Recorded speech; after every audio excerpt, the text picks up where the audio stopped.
This is why I love to study the life of Jesus more than any other person in the Bible. Is because Jesus makes our walk with God very practical.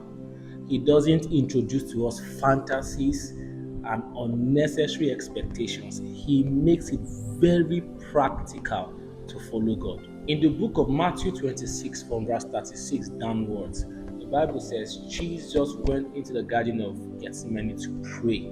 In that story, Jesus showed a very human side of himself. The Bible vividly explained to us that Jesus went to pray, desiring to hear from God to change his fate.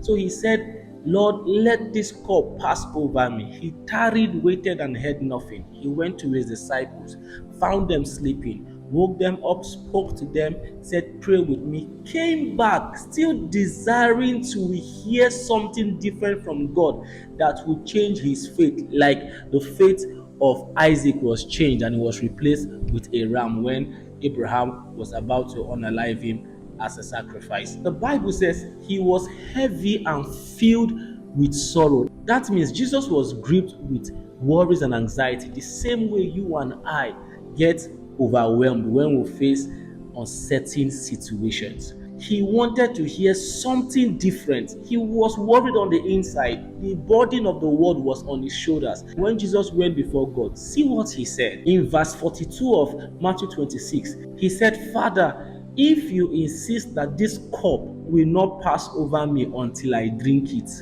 then I yield myself to your will. That is when Jesus finally said, you know what, I have prayed severally about this matter, and the will of God, my Father, has not changed. So now I yield myself to this will.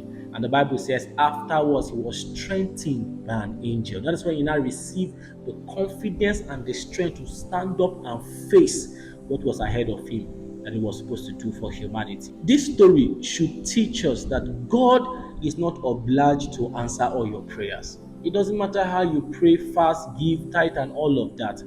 God will do his will. And if you are not ready to pray and hear. Some of us, we just want to pray and believe that God has answered. All those prophetic prayers, it is well with us. So we need to learn to pray, tarry, and wait to hear so that we will know God's mind over matters.